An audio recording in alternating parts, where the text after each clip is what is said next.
And we're back with another video. Kentucky. Kentucky. That's all. That's what it's about. It's all about Kentucky this week, guys. Alabama is over. I mean, I hate to say it, because it's such a historical moment for our program, but it's over. It's time to start focusing on Kentucky. I mean, I guess, being fans and everything, we have that luxury that we can live in the past, but not the players, not the coaches. And, probably the student section needs to focus on Kentucky, too. And you've seen it happen tons of times that teams get a big win and then they play a team that they should beat the next week and they totally just bomb. So this is an important game. Steve Spurrier said multiple times this week that this is now the biggest game in school history, just to see if we can keep that momentum going and not let up. Because it's easy to do. I mean, it's you've got everybody talking about on ESPN still. You beat the #1 team. Tons of players got national honors, all kinds of stuff going on. Yeah, even the team got the Walter Camp Award Team of the Week. Yeah, Alshon got Rivals National Player of the Week. Garcia got a bunch of stuff. So it's a big game, and they don't need to let it go to their heads. I mean, it was a great win, and they did a lot of things right. But now it's Kentucky, and they need to keep that up. And it's not going to be easy going on the road. No. 6 o'clock on ESPN2, I believe. So it's a nationally televised game, and Kentucky would love to do nothing more than to beat the team that just beat the #1 team in America. Now we're 10 in the AP poll and 12th in the coaches poll, so we're ranked pretty high. And Kentucky would love nothing more than to squash our hopes. So we can't let that happen. So since we had that good performance against Alabama, what do we need to do against Kentucky? I mean, it's easy to get yourself up to play the #1 team in the country, but it's a whole lot harder to get yourself up to play Kentucky. I mean, and that's no offense to Kentucky, but that's just the way it is. Oh, yeah. Of course, when you come out and you beat someone that everyone tells you that you can't beat, it goes straight to your head when you win that game. Yeah. I mean, the way that you're going to have to combat, the pressure of can you keep it up is you got to practice like you play. I think that when we had our 2 weeks, to prepare for Alabama, I think everyone was focused, everyone practiced hard, everyone brought effort, and it translated to the field. And now, you got 1 week for Kentucky. It's Kentucky. I mean, they're not Alabama. I mean, I'm not trying to knock on Kentucky. I think Kentucky is a lot better than what their record states. That is a solid football team that went down to the wire with Auburn, and they're going to be ready to play. And I think that they're going to prepare really hard for this game. And I think that if we want to win this game, it starts Monday with the practice. And we just need to go through, practice, probably practice how we did against Alabama, with that intensity level. Whatever we did them 2 weeks with, intensity and all that, we need to keep that up, and just plot, for the Kentucky schemes, And I think we can win this game pretty well. I mean, I don't think we're going to blow them out by no means. I mean, double-digit win would surprise me, and I would be very excited about a double-digit win. Especially on the road. I mean, it doesn't matter who you play. If you have a road game in the SEC, it's very difficult to win. And if you do win, you should consider that to be pretty big because it's difficult. I mean, it's the best conference in football, and that's not really arguable. So going on the road and getting a win is very difficult. But you're right. They just need to stay focused and practice how they've been practicing and don't let up. You had so many good things go right. I would almost even say don't even watch the film from Alabama. Because it's not realistic to think that you're going to play that well every week. I mean, we had so many things go right. So just focus on practice, watch Kentucky film, and plan for their schemes because they do stuff a little different than Alabama does. So, I mean, you hit the nail on the head, man. I mean, you're not going to play perfect every week, and we were pretty close to perfect this last week. So, I mean, I don't expect us to come out and blow them out. I expect it to be a drug-out game. I expect, there to be some missed tackles here, some miscommunications, maybe a couple of drop balls, whatever. I mean, but going into the game, I think we need to rely on the consistency of ball control from Lattimore. And he's proven that he is by far the best back we have on the team. Yeah. No offense to Kenny Miles or to Brian Maddox. Brian Maddox came in and had some good runs, but Lattimore's by far, I mean, his mixture of speed and size is unmatched, and so he just need to keep giving him the ball. Yeah, I mean when when Lattimore's in the game, that's who they focus on. Right. I mean, when Maddox is in the game, they let up a little bit. They focus on Alshon. Yeah, they put full focus on Alshon. But I mean, I think that's beautiful because that gives us. I mean, Maddox is a fine back. I mean, I haven't given him as much credit as he's deserved, but I mean, I've always said that I liked his intensity. Mm-hmm. I didn't think he was the best back that we had, but I like what he brought to the table, how he would fight for extra yards and everything, and that's why I've been pushing ever since the summer to move him to fullback and kind of leave DeMarco out there at tight end full time, so we can have like a more, I guess, athletic backfield, maybe. Yeah. Because we saw him in high school, Maddox, and he was that way. He played against him. He was that way in high school. He was just a hard-nosed runner and did what needed to be done. He reminds me a lot of Ryan Brewer. Just do what needs to be done. He might not be the best, but he gets it done. And whenever he does get the carries at tailback, he makes it good on them. He'll run off a 10, 12-yard bust here and an 8-yard there. So and he's been such a team player since he went to Carolina. I mean, he's been willing to adjust and move and do all that. So big ups to Brian Maddox for being willing to do that. But you're right. Keep giving the ball to Lattimore. Obviously, everybody knows about Alshon now. And it was the Kentucky game last year where he kind of had his breakout game. And for a while, he was able to, Spurrier was able to kind of keep him a secret. But obviously, with the Alabama game, some of those catches he made, he's not so much a secret anymore. So I think this leaves room for a big game from Tory Gurley. Yeah. Obviously, you almost have to double Alshon. I mean, he is tall, he is fast, he can make catches, and they're going to be focused on that, which leaves somebody open. If you've got two people on one guy, that leaves somebody open.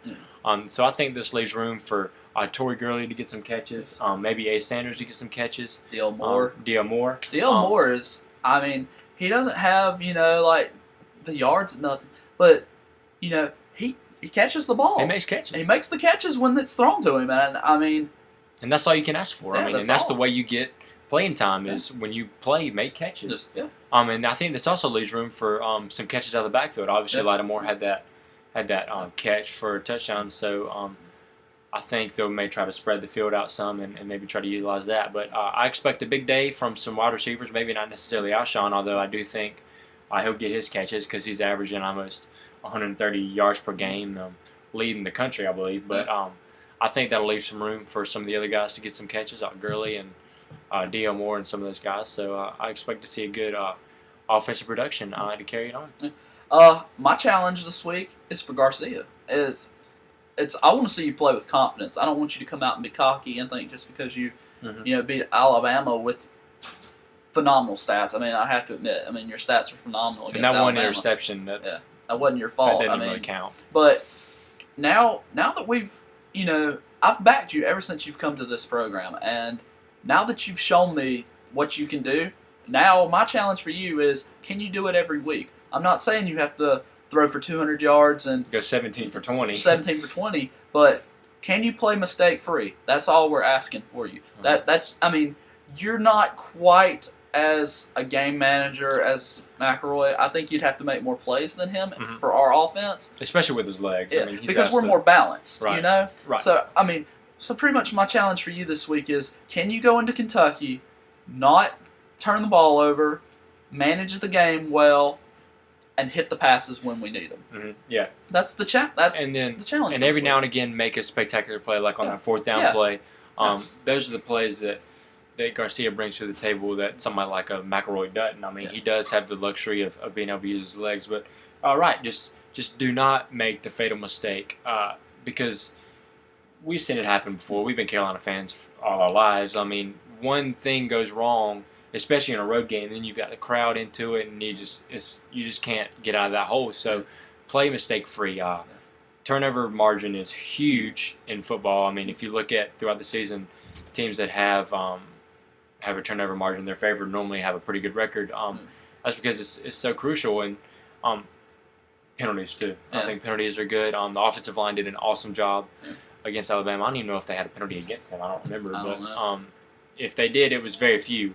And the offensive line played mistake free. And defensively, just stay shut down, stay tight. We've always had kind of a bend but don't break defense, and that proved again against Alabama. So we just need to keep that up, and I would like to see don't bend at all, but that's the way it is. Yeah, I mean, no one's perfect. I mean, I think the one problem coming into this game, with it being away and Randall Cobb, we have to stop Randall Cobb. Mm-hmm. I mean, they don't have Locke, but they're talking about Randall Cobb's probably the best athlete in the whole conference. Right. And, I mean, that says a lot. So we need to concentrate on Randall Cobb, but we... And for the love of whatever you want to... For the love of... Please do not try to tackle him with your head down. Yeah. Go through the tackle. I don't know how many times this year I've seen us try to arm tackle people. They just run right through that. In the SEC, you've got powerful guys at every position. So make a tackle. It's not that hard. You've been taught how to do it since you were 4 playing football. Make a tackle. I mean, I thought, in the Alabama game, that's how you tackle right there. Uh-huh. I mean, Culliver had a lot of hits and he didn't really wrap the guy up, but he kept the guy in front of him.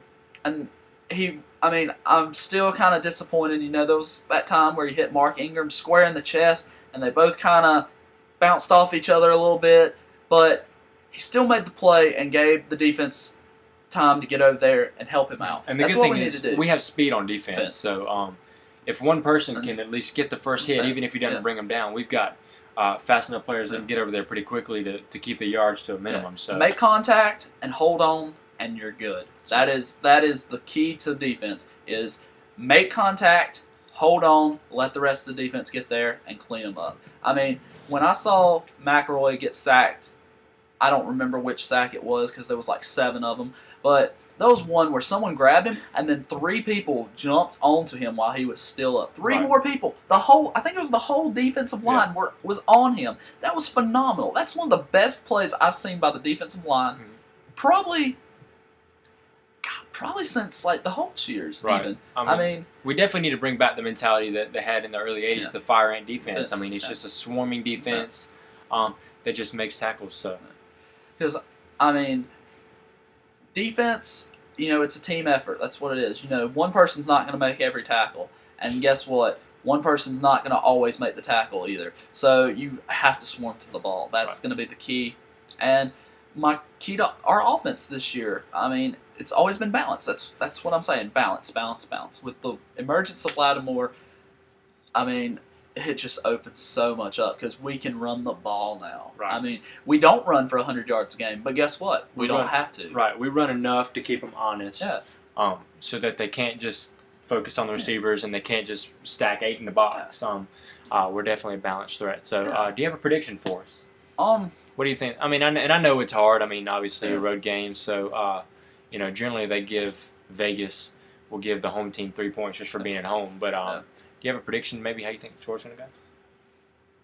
I'm going to go 24-14. 10 points. That's what I said. 10 points would impress me. A double-digit victory in this game would impress me. I think that the team is focused. So I'm gonna go with the base of that. I'm gonna give them 10 points, and I'm gonna say I'll be happy with a 24-14 win. I'll be perfectly happy with that if we just play well and keep it in perspective, because I think Kentucky's a lot better than the record shows. Right. And I'm going to go a little wider than that just because I think we may get a late touchdown when Kentucky's kind of backed up. But I'm going to say maybe something like 34 to 21, something like that. Similar to the Alabama score. I do think that we may get something late to kind of bust up. I do think it's going to be a higher scoring game. Obviously, our offense has put up some good numbers this year. We hadn't had 50. And I don't think we'll get 50 in this game, but I do think we'll get some points. So that's our analysis predictions of the Kentucky game, and tune in at 6 o'clock on ESPN2 to see if we're right. Enjoy it. Backward sign, just to let you know. Backward sign. So, sorry. I'm sorry. Hey, we're not ESPN. Yeah, we don't have y'all's cool ass camera.